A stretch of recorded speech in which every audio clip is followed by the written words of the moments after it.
बिस्मिल्लाहिर्रहमानिर्रहीम।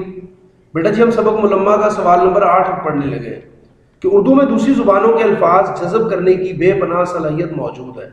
यानी देखिए कोई ज़ुबानें ऐसी होती हैं जिनके अपने ही तमाम अल्फाज होते हैं, वो किसी और ज़ुबान का लफ्ज़ इस्तेमाल नहीं करती हैं। लेकिन उर्दू जो है एक ऐसी ज़ुबान है, क्योंकि उर्दू के लफ्ज़ी मानी क्या है भला बेटा जी? लश्कर, ये लश्करी ज़ुबान है, ये मुख्तलिफ़ ज़ुबानों से मिलकर ये ज़ुबान बनी है। तो इसी वजह से इसके अंदर ये सलाहियत है कि ये बाकी ज़ुबानों के अल्फाज भी अपने अंदर क्या कर सकती है? जज़ब कर सकती है, यानी उन्हें अपने अंदर इस्तेमाल कर सकती है। यही वजह है कि ये ज़ुबान दसियों ज़ुबानों के अल्फाज अपने अंदर समोए हुए हैं। समोए हुए हैं मतलब भरे हुए हैं, रखे हुए हैं। तो कितनी ज़ुबानें बेटा इसमें? तकरीबन कोई दसियों ज़ुबान। अभी मैं आपको नीचे बताऊंगा कि कितनी ज़ुबानें हैं। एक ज़माने तक उस पर अरबी और फ़ारसी अल्फाज का गलबा रहा, यानी कि दो ज़ुबानों के ज़्यादा अल्फाज थे, फ़ारसी के और अरबी के। अब कुछ अरसे से अंग्रेज़ी अल्फाज भी तेज़ी से इसका हिस्सा बनने जा रहे हैं।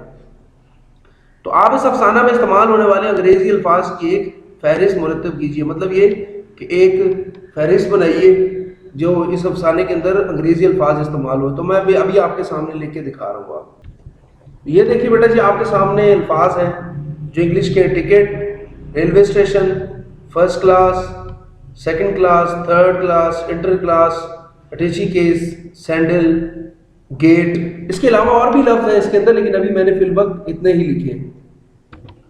जी बेटा जी आगे, उर्दू में इसम की बालिहाज़ जिन्स दो किस्में हैं। तो कितनी किस्में हैं? दो। कौन कौन सी? मुज़क्कर या फिर मोनस। यानी कोई भी इसम, कोई भी नाम जो है वो या तो मुज़क्कर होगा या फिर वो बेटा जी मोनस होगा। यानी हर इसम यानी हर नाम, चाहे वो जानदार हो या बेजान, मुज़क्कर होगा या मोनस। अगरचे माहिरीन कवायद ने, यानी जो एक्सपर्ट हैं लैंग्वेज के, इसके रूल्स के, तज़कीर व तानीस के कुछ उसूल बताए हैं। मतलब उन्होंने बताया है कि अगर ऐसे लफ्ज़ होगा तो मुज़क्कर होगा और ऐसे होगा तो मोनस होगा।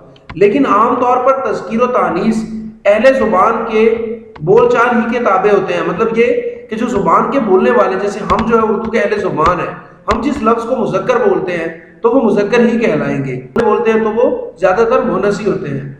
और बेजान इसमों की तज़कीर व तानीस के सिलसिले में भी अहले ज़ुबान की गुफ्तगू ही सनद करार, सनद मतलब सबूत, कि वो पक्की बात वही समझी जाती है जो आम तौर पे इस्तेमाल होती है। तो इसी हवाले से हम देखते हैं किसी भी लफ्ज़ को कि वो मुज़क्कर है या मोनस है। तो बेटा इसमें दो चार चीज़ें याद रखने वाली थी। एक ये कि बालिहाज़ जिन्स कितनी किस्में हैं? दो। मुज़क्कर है या फिर मोनस है। तो आज का काम बेटा जी हमारा इतना ही था। अल्लाह हाफिज़।